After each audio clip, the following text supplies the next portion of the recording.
আচ্ছা লাইভ শুরু করে দিছি আমি। আচ্ছা ভাই, শেয়ার দিলাম। বাচ্চা চলে গেছে। আচ্ছা আসেন, একটু পরে দেবো।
এভরিওয়ান, আমরা একটু ওয়েট করতেছি সবাই আসার জন্য, তারপর শুরু করতেছি লাইভটা।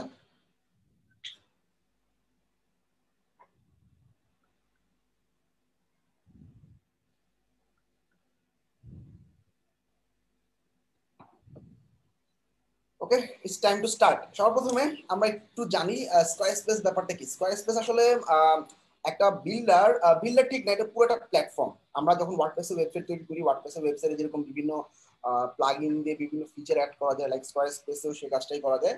আর সবচেয়ে বড় ব্যাপার হচ্ছে স্কয়ার স্পেসটা হচ্ছে আমাদের সেলফ হোস্টের একটা ওয়েবসাইট বা প্ল্যাটফর্ম, যেখানে আসলে আমরা ওয়েবসাইট তৈরি করতে পারি। মানে ছোট কথা, একটা ওয়েবসাইট বিল্ড করার জন্য ক্লায়েন্ট বিভিন্ন প্ল্যাটফর্ম চুজ করে। আমরা বিভিন্ন বেস্ট প্ল্যাটফর্মগুলোর মধ্যে উইক্স, স্কয়ার স্পেস, ওয়ার্ডপ্রেস, আমরা যদি একটু গুগল করি বেস্ট ওয়েবসাইট ক্রিয়েশন প্ল্যাটফর্ম যদি একটু গুগল করি, আমরা যে কোনো সাইটে গিয়ে দেখবো যে আসলে উইক্স, স্কয়ার স্পেস, ওয়ার্ডপ্রেস এই জায়গাগুলো অনেক পপুলার। এই যে আমরা ওয়ার্ডপ্রেস দেখতেছি, তারপর হচ্ছে উইক্স, সিমিলারলি আমাদের যে স্কয়ার স্পেসও আছে। সো স্কয়ার স্পেসও একটা প্ল্যাটফর্ম যেটাতে আসলে আমরা একটা কমপ্লিট ওয়েবসাইট তৈরি করতে পারি, এবং সবচেয়ে বড় ব্যাপার হচ্ছে এটা ফ্রি। ফ্রিতে একটা কমপ্লিট ওয়েবসাইট তৈরি করা, বিভিন্ন ধরনের ফিচার অ্যাড করা, এই জিনিসগুলো আসলে সম্ভব হয় না। আসলে ওয়ার্ডপ্রেসে আমাদের প্লাগইন কিনতে হয় বা এরকম অনেক কিছু করতে হয়। যদিও এখানে স্কয়ার স্পেসে বিভিন্ন আপগ্রেডেশনের অপশন আছে। আমরা একটা অ্যাকাউন্ট ওপেন করবো আজকে, অ্যাকাউন্ট ওপেন করে একটা স্কয়ার স্পেস ওয়েবসাইট কিভাবে বিল্ড করা যায় বা ডিজাইনটা কেমন করা যায় বা আমাদের বিল্ডারটা কেমন হয়, এই জিনিসটা একটা আইডিয়া নিব। হ্যাঁ, সর্বপ্রথমে আমার যেহেতু অ্যাকাউন্ট নেই, আমি গেট স্টার্টে ক্লিক করলাম। আচ্ছা, আমাকে জিজ্ঞাসা করতেছি কিসের উপরে ওয়েবসাইট তৈরি হবে। আমরা যে কোনো একটা প্ল্যাটফর্ম বা অপশন চুজ করলাম। আমরা কি ধরনের ওয়েবসাইট তৈরি করব?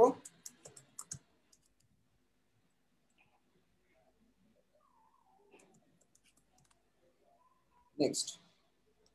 আচ্ছা, আমরা এগুলো স্কিপ করে যেতে পারি, ঠিক আছে। আচ্ছা, এখন আমাদের সামনে অনেক অনেক সুন্দর সুন্দর টেমপ্লেট আছে, বা আমরা যদি ওয়েবসাইট ডিজাইন করতে চাই, এখানে অনেক সুন্দর সুন্দর টেমপ্লেট আছে। আমি টেমপ্লেট গুলো ভিউ করতে পারি, আবার এই টেমপ্লেটটা আমার ওয়েবসাইটে ইনস্টল করতে পারি। আমি স্টার্ট উইথ দিলাম, তাহলে আমার ডাইরেক্ট এই টেমপ্লেটটা অ্যাপ্লাই হবে এবং আমার ওয়েবসাইটটা দেখা যাবে, এবং এডিটিং প্যানেলটা অনেক ইজি। আমরা অ্যাকাউন্ট ওপেন করার জন্য কন্টিনিউ উইথ গুগল দিচ্ছি।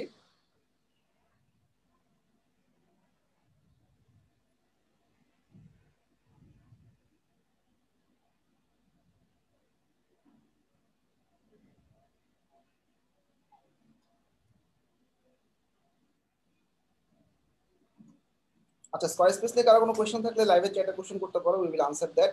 এন্ড আমাদের কোর্সটা আজকে, আমাদের আগামীকালকে অফার শেষ হচ্ছে। আগামীকালকে পর্যন্ত 5000 টাকা কোর্স ফি থাকবে। এরপর আমাদের অরিজিনাল প্রাইস যেটা 6000, এই প্রাইসে আমাদের কোর্সটা মুভ করবে। আচ্ছা, আমার ওয়েবসাইট টাইটেল, হ্যাঁ, আমি নাম দিলাম ধরা যাক প্রতিনিধি এডুকেশন। আচ্ছা, continue, next, next, get started. তো চলে আসছে আমার সাইট, পুরোটা দেখা যাচ্ছে। হাতের বাম দিকে আমি একটা ড্যাশবোর্ড দেখতে পাচ্ছি, যেটা হচ্ছে আমাদের স্কয়ার স্পেসের ড্যাশবোর্ড। বিভিন্ন ধরনের পেজ তৈরি করতে পারবো, ই কমার্স ফিচার আনতে পারবো, মার্কেটিং ফিচার আনতে পারবো। এখানে অনেক অনেক ফিচার আছে। আর আমি যদি এডিটিং প্যানেলে চলে যাই, তাহলে আমাদের এখানে দেখা যাচ্ছে যে একটা খুব সুন্দর এডিটিং প্যানেল দেখা যাচ্ছে, এবং এডিটে ক্লিক করলে আমরা আমাদের এই ওয়েবসাইটটা কাস্টমাইজ শুরু করতে পারবো। একটা ক্লায়েন্ট বিভিন্ন ধরনের রিকোয়ারমেন্ট দিতে পারে, বা বিভিন্ন ধরনের টেক্সট দিতে পারে, বা বিভিন্ন ধরনের ছবি দিতে পারে। সেই অনুযায়ী আমাদের কন্টেন্ট গুলো আমরা সাজাবো, ঠিক আছে। তো এরপর আমি ওয়েলকাম জানাচ্ছি রবিনকে। Robin, I think you should go for the design and কিভাবে আসলে টেমপ্লেটটা কাস্টমাইজ করবো। একটা টেমপ্লেট ইম্পোর্ট করার পর এটাতে আসলে কি কি ফিচার থাকে, বিল্ডারটা কেমন, ফিজিবিলিটি কি, এই জিনিসগুলো একটু স্টুডেন্টের সাথে শেয়ার করা দরকার। ওকে, আমি অপশন দিচ্ছি রবিনকে শেয়ার করার জন্য।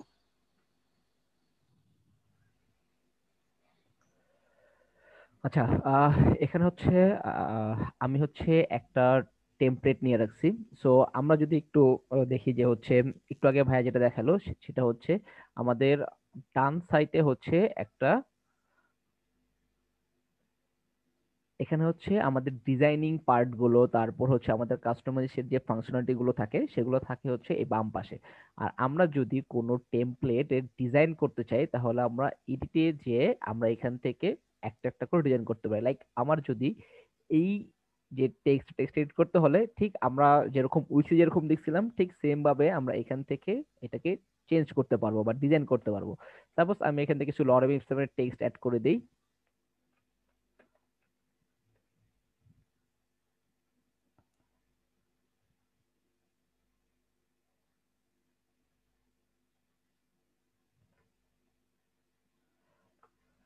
আচ্ছা, এখানে দেখেন এটার যে হচ্ছে আপনার এডিটিং যে অপশন গুলো আছে, যে ফিচার গুলো আছে, এখানে দেখেন জাস্ট কিছু হেডিং এর অপশন আছে, হেডিং 1, হেডিং 2, হেডিং 3।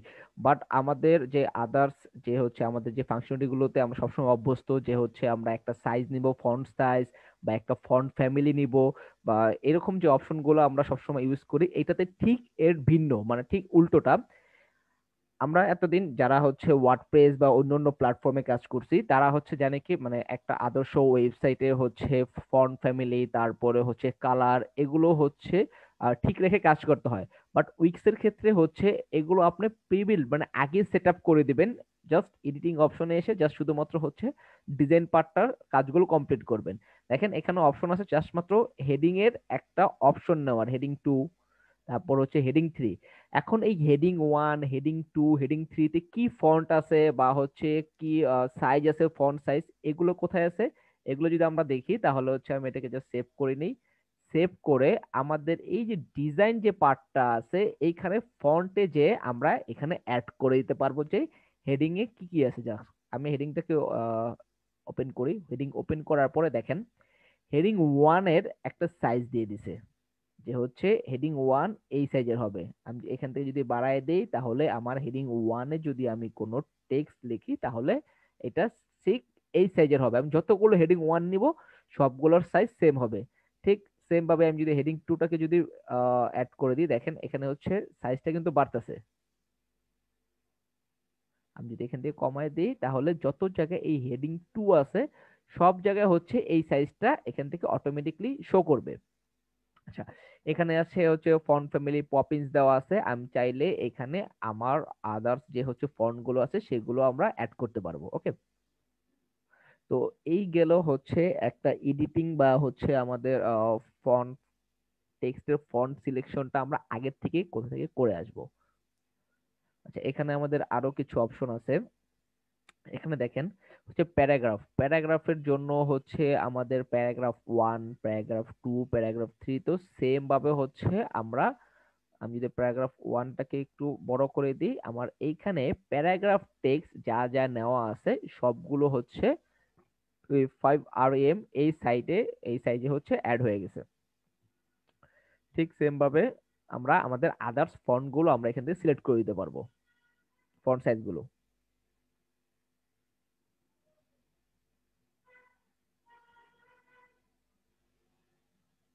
আচ্ছা, আমাদের ফন্ট গেল। ফন্টের পরে হচ্ছে কি আছে ফন্টে? আচ্ছা, এখানে সেম ভাবে বাটন, তারপরে হচ্ছে প্যারাগ্রাফ, হেডিং, এগুলো হচ্ছে আমরা এখান থেকে সেট করে দিতে পারবো। আচ্ছা, আমরা এখান থেকে হচ্ছে সাইট টাইটেলটাকে চেঞ্জ করে দিতে পারবো। সাইট টাইটেলটার হচ্ছে স্টাইলটা হেডিং দেওয়া আছে, আমরা চাইলে কাস্টম ভাবে দিয়ে দিতে পারবো। সাইট টাইটেলের সাইজ 2 RM এটা দেওয়া আছে। এরপর এখানে সাইট নেভিগেশন আছে, প্যারাগ্রাফ দেওয়া আছে, এবং হেডার বাটনে একটা বাটন দেওয়া আছে, এবং বাটনটার সাইজটা হচ্ছে স্মল দেওয়া আছে। আমরা চাইলে মিডিয়াম, লার্জ, কাস্টম এরকম করে হচ্ছে এখান থেকে আগের থেকে সব সেট আপ করে দিতে পারবো। এখানে সিস্টেমটা হচ্ছে এরকম, আপনার হচ্ছে ডিজাইন পার্টটা আগে থেকে হচ্ছে এখান থেকে সেট আপ করে নিব, দেন হচ্ছে জাস্ট শুধুমাত্র আমরা চেঞ্জেস গুলো করব। আচ্ছা, এখানে দেখেন আমরা যদি এটা হচ্ছে একটা সেকশন, এই সেকশনের ব্যাকগ্রাউন্ডে একটা কালার দেওয়া আছে। সো আমরা যদি এটার কালারটা যদি চেঞ্জ করতে চাই, তাহলে আমাদের সেম ভাবে ডিজাইন পার্ট থেকে একটা কালার দিয়ে রাখতে হবে। যেরকম একটা ডিজাইন, একটা সেকশনের হচ্ছে আমার ব্যাকগ্রাউন্ডে কালার দেওয়া আছে, আমি যদি এই সেকশনের এডিটিং প্যানেলে যাই, এডিটিং সেকশনে যাই, তাহলে দেখব এখানে কালারস এর ভিতরে কিছু অপশন দেওয়া আছে কালারের। সো এখন আমি যদি এই ব্যাকগ্রাউন্ড কালারটাকে যদি এই লেগিট মিনিমাল করে দিই, তাহলে কালারটা এখান থেকে চেঞ্জ হয়ে যাবে। বা আমি যদি ডার্ক মিনিমাল করি, তাহলে এরকম করে চলে আসবে। এখন ক্লায়েন্ট যদি আমাকে একটা নির্দিষ্ট কালার প্যানেল দিয়ে দেয়, বা হচ্ছে নির্দিষ্ট কিছু কালার দিয়ে দেয় যে হচ্ছে আমার সাইটে হচ্ছে এই দুইটা কালার ইউজ করতে হবে, এর বেশি করা যাবে না, তখন আমার কি করতে হবে, এই যে কালারিং যে অপশন গুলো আছে এগুলো আমরা চাইলে আগের থেকেই আমাদের ডিজাইন পার্ট থেকে চেঞ্জ করে নিতে পারবো। এই কালারে যাওয়ার পরে এখানে দেখেন কালার প্লেটে হচ্ছে তিনটা কালার দেওয়া আছে। এই ফুল সাইটটা, এই টেমপ্লেটটা এই তিনটা কালারেই তৈরি করা হয়েছে। এবং আমরা চাইলে এই সেকশন থিম থেকে এই যে কালার গুলো আছে, সাপোজ আমার এই কালারটা লাগবে না, আমি এখান থেকে এডিট করে আমি সেকশনের ব্যাকগ্রাউন্ডে কালার এখান থেকে চেঞ্জ করে দিতে পারবো। বা আমি চাইলে কাস্টম কালারও অ্যাড করে দিতে পারবো, যে আচ্ছা আমার এই কালারটা খুব গাঢ় কালার লাগবে। দেখেন অটোমেটিকলি আমার কালার চেঞ্জ হয়েছে। এখন আমি যত জায়গায় এই কালারটা অ্যাড করতে চাবো, জাস্ট আমার এটাকে অ্যাড করে দিলে হবে। তো খুব ইজিলি হচ্ছে ডিজাইন পার্টটা কমপ্লিট করা যায়। এটার জন্য হচ্ছে কোনো এত চিন্তা ভাবনা করা লাগে না। জাস্ট ক্লায়েন্টের রিকোয়ারমেন্ট অনুযায়ী আমরা আগে ডিজাইন সেকশনটাতে হচ্ছে কালার ফন্ট এগুলো সেট করে দিব, এরপরে জাস্ট শুধুমাত্র কাস্টমাইজ করা স্টার্ট করে দিব।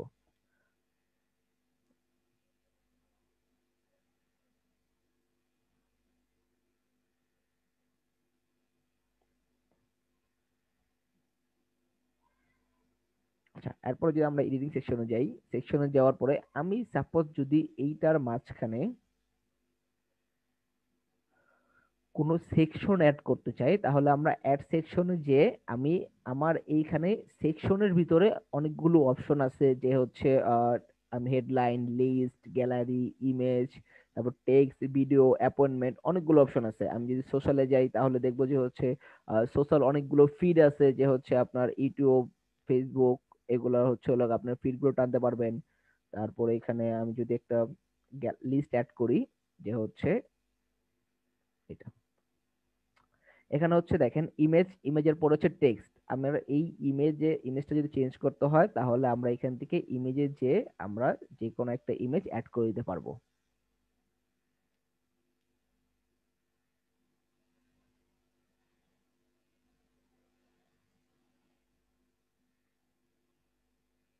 ডান। এবং এখানে সেম আগের মতো আমার টেক্সট গুলো সব এখান থেকে চলে আসবে।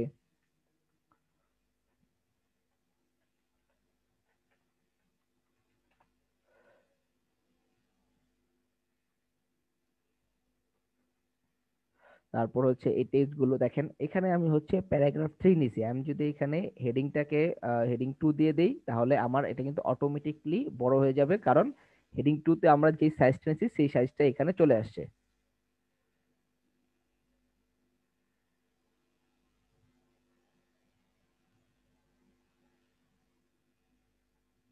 ডান। ঠিক সেম ভাবে হচ্ছে আমার বাকি এগুলো চেঞ্জ করতে পারবো। বা আমি যদি এটা ফুল সেকশনে যদি কালার অ্যাড করতে চাই, তাহলে আমার এখান থেকে, আচ্ছা, এখানে দেখেন কিছু ফরম্যাট দেওয়া আছে। ফরম্যাটটা কি, সেকশনের হাইট মিডিয়াম দেওয়া আছে, মানে এখান থেকে এতটুকুর হাইট দেওয়া আছে। আমি যদি লার্জ করে দিই, তাহলে সেকশনের হাইটটা আরেকটু বড় হয়ে যাবে। মিডিয়াম রাখি। কন্টেন্ট ওয়াইজ হচ্ছে লার্জ দেওয়া আছে, আমি যদি মিডিয়াম করি তাহলে এই উইডথটা কমে যাবে। সেম ভাবে ব্যাকগ্রাউন্ডে যদি আমি কোনো ইমেজ বা হচ্ছে কোনো ভিডিও অ্যাড করতে চাই, তাহলে এখান থেকে অ্যাড করে দেবো। বা আর যদি কালার অ্যাড করতে চাই, আমার যে কালার প্লেট আছে এই কালার প্লেট থেকে আমার কাছে যেটা ভালো লাগবে বা আমার এই সেকশনের জন্য যেটা ঠিক লাগবে সেটা আমি অ্যাড করে দিতে পারবো।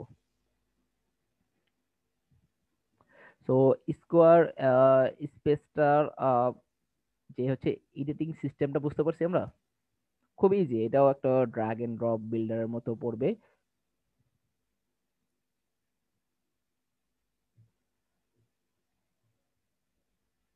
আচ্ছা, আরেকটা জিনিস দেখেন, এখানে আমি চাইলে এই সেকশনটাকে এর উপর যদি নিতে চাই, তাহলে জাস্ট মুভ আপ দিলে হচ্ছে একটা সেকশন আর একটা সেকশনের উপরে নিচে, তারপর হচ্ছে সেকশন গুলোকে সরানো খুবই ইজি। আর এটা অটো রেসপন্সিভ। আমরা যদি রেসপন্সিভটা দেখে দেখি,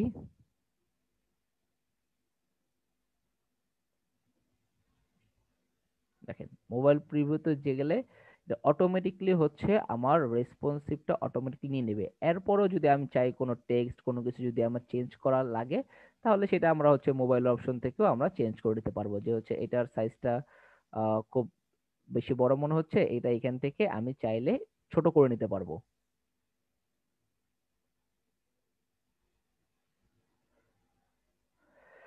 সো এই ছিল হচ্ছে আপনার কি বলে স্কোয়ার স্পেসের হচ্ছে এডিটিং সিস্টেমটা। স্কোয়ার স্পেস নিয়ে কারো কোনো কোশ্চেন আছে? আচ্ছা, আমরা যদি একটু দেখি মার্কেট প্লেসে হচ্ছে স্কোয়ার স্পেসের অবস্থানটা, তাহলে আরেকটু ভালো বুঝতে পারবো যে উইক্স এর মতো এটাও খুবই একটা জনপ্রিয় প্ল্যাটফর্ম।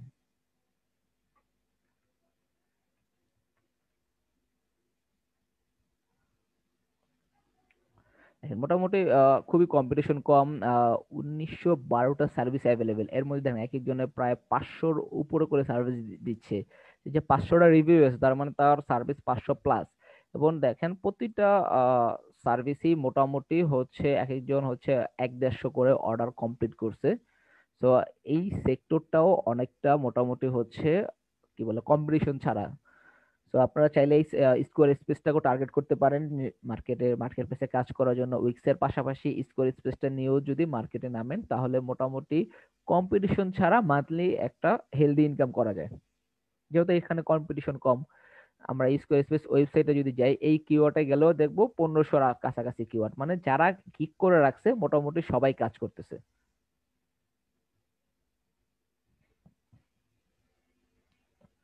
তো আমাদের 1 লাখ গিগের মধ্যে কম্পিটিশন করে ফার্স্ট পেজে এসে কাজ করা থেকে আমাদের অল্প কম্পিটিশন আছে, এবং এটা কিন্তু রেগুলার কাজও আছে।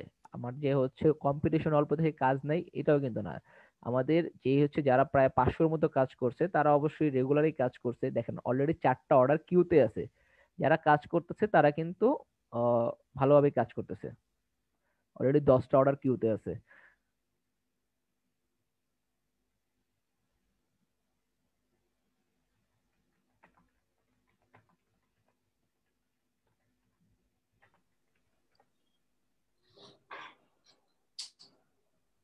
তো এই ছিল স্কোয়ার স্পেসের আচ্ছা অবস্থানটা।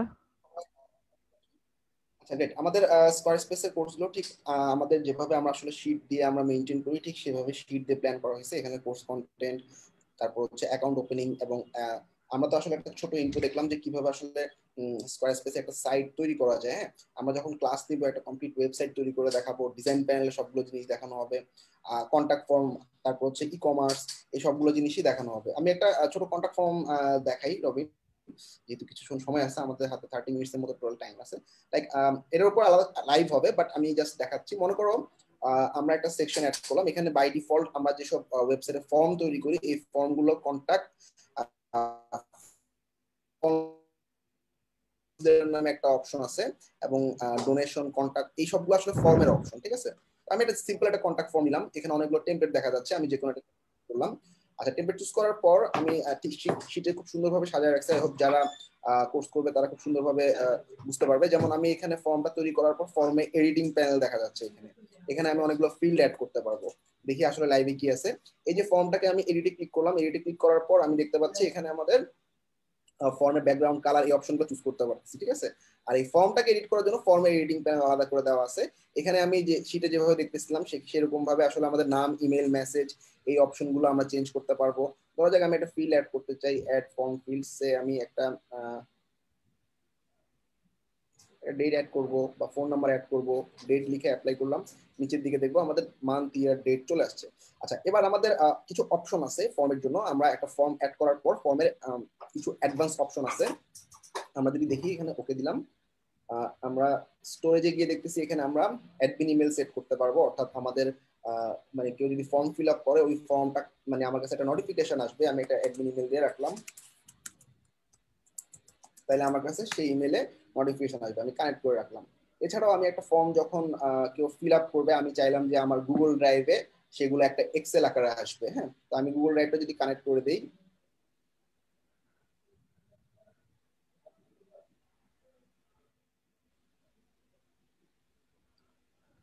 অ্যালাউ করে দিলাম। আচ্ছা, কানেক্ট হয়ে গেছে। আমার একটা স্প্রেডশিটের নাম দিতে বলতেছে, আমি নাম দিলাম স্কোয়ার স্পেস। ঠিক আছে, দেন আমি অ্যাপ্লাই করলাম।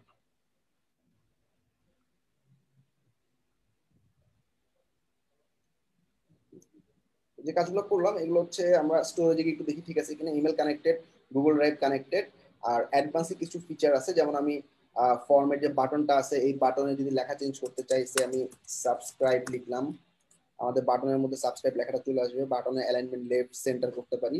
এছাড়া আমি এই ফর্মটা সাবমিট করার পর ধরা যাক কোনো একটা পেজে যাবে বা থ্যাংক ইউ মেসেজ আসবে, আমরা যদি মেসেজ সাবমিট করতে চাই থ্যাংক ইউ ফর সাবমিশন, তাহলে এই ফর্মটা সাবমিট করার পর এই মেসেজটা দেখাবে। অথবা আমরা যদি কোনো একটা পেজে নিতে চাই, যে আমার এই ফর্মটা সাবমিট করার পর একটা আলাদা হোম পেজে যাবে বা একটা প্রোডাক্ট পেজে যাবে বা ডাউনলোড পেজে যাবে, সেটাও করতে পারি। আচ্ছা, আপাতত আমি অ্যাপ্লাই করলাম। ঠিক আছে, তো ফর্মের মোটামুটি কাজগুলো এতটুকুই। এখন আমি যদি এখান থেকে ডান থেকে সেভ করে যদি একটু প্রিভিউ করি আমার পেজটা, আমি একটা ফর্ম ফিল আপ করে দেখি আসলে কি হচ্ছে। এটা হচ্ছে আমাদের ভিউ লিংক, আমি প্রিভিউটা ভিউ করলাম। এবার আমি ফর্মটা একটু ফিল আপ করি। First name, last name,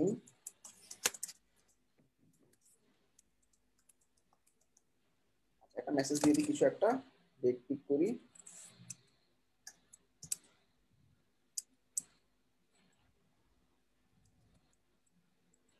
subscribe করলাম। ঠিক আছে, আমার একটা মেসেজ দেখানোর কথা, থ্যাংক ইউ ফর সাবস্ক্রিপশন। আমরা মেসেজটা দেখতে পাচ্ছি, তাই না? আচ্ছা, এবার আমরা যদি গুগল ড্রাইভে যাই, আমাদের একটা শীট চলে আসার কথা, যেখানে আমার ডাটাগুলো পাওয়ার কথা। ঠিক আছে, স্কোয়ার স্পেসের যে শীটটা আছে, শীটটাতে আমি ঢুকলাম। ঢোকার পর আমি দেখতেছি এই যে সাবমিট করছে কবে, নাম কি ছিল, আমার ইমেল কি ছিল, মেসেজ কি ছিল এবং ডেট কি ছিল, এই জিনিসগুলো দেখাচ্ছি। ফর্মটা যদি অন্য কেউ ফিল আপ করে তাহলে নিচে নিচে ডাটাগুলো আসতে থাকবে। এটা চমৎকার ফিচার। এটার জন্য আসলে ওয়ার্ডপ্রেসে এপিআই দরকার হয়, বা ওয়ার্ডপ্রেসে আমাদের হাবস্পট নামে বিভিন্ন টুলের অ্যাপের হেল্প নিতে হয়। বাট এখানে আসলে একদম ডিরেক্টলি আমি ইন্টিগ্রেট করতে পারছি। সেরকম অনেকগুলো ফিচার আছে। আমরা নেক্সট দিন আসলে স্কয়ার স্পেস একটা ই-কমার্স কমপ্লিট একটা ই-কমার্স ওয়েবসাইট তৈরি করে দেখাবো। তা আমাদের অলরেডি মানে আমরা শিটগুলোকে আপডেট অলমোস্ট শেষ আমাদের। আমি একটা ফুল কমপ্লিট একটা ই-কমার্স সাইট তৈরি করে দেখাবো নেক্সট লাইভে। আচ্ছা আচ্ছা, রবিন, লাইভের যে ডিক্লারেশন গুলো আছে আমাদের, কালকে সম্ভবত অফার শেষ হচ্ছে, একটু ডিক্লেয়ার করে দাও। আচ্ছা, উইক্স এন্ড স্কোয়ার স্পেসের ক্লাস শুরু হবে মার্চের 15 তারিখ থেকে। আর এটার রেগুলার কোর্স ফি হচ্ছে 6,000 টাকা। আমাদের একটা অফার চলতেছিল হচ্ছে 21শে ফেব্রুয়ারি পর্যন্ত 5,000 টাকা। সো যারা যারা হচ্ছে আগামীকালের মধ্যে এডমিশন নেবে তারা 5,000 টাকাতে এডমিশন নিতে পারবে। এরপরে যারা এডমিশন নেবে তারা হচ্ছে আমাদের রেগুলার যে কোর্স ফি 6,000 টাকা, সেই অ্যামাউন্টে এডমিশন নিতে হবে। ওকে, বেস্ট অফ লাক। আমরা লাইভ একদম শেষ করতে চলে আসছি। আমরা ইনশাল্লাহ প্রতি একদিন পর পরই কিছু লাইভ নেওয়ার ট্রাই করতেছি। আসলে উইক স্কোয়ার স্পেস আমাদের বাংলাদেশে এখন অনেকে পপুলার না, জিনিসটা কেমন বা, কিন্তু বাইরের জায়গাগুলোতে আসলে বাইরের দেশগুলোতে একটা ভ্যালু তৈরি হয়ে গেছে এবং মার্কেট প্লেসে রবিন দেখাইলো আসলে অনেক অপরচুনিটি আছে আমাদের। আই হোপ পরের লাইভগুলোতে আরো ক্লিয়ার হবা। And best. আর আমাদের যেহেতু ফার্স্ট ব্যাচ, আমাদের অনেক টার্গেট বা ইন্টেনশন থাকবে আসলে সাকসেসফুল করা খুব স্টুডেন্টদের খুব দ্রুত। আর ওয়ার্ডপ্রেসে একটা অনেক বিশাল কোর্স প্ল্যান শেষ করে তারপর মার্কেট নামতে হয়। কিন্তু এখানকার জিনিসগুলো খুব সহজে করা যায় এবং আমি মনে করি যে মোটামুটি অল্প সময় ওয়ার্ডপ্রেস থেকে অনেক অল্প সময় উইক্স স্কয়ার স্পেসে কাজগুলো করা যায়, যার কারণে আসলে নতুন যারা আছে তাদের জন্য অনেক হেল্পফুল হবে। বেস্ট অফ লাক সবাইকে। লাইভটা শেষ করতেছি। আল্লাহ হাফিজ।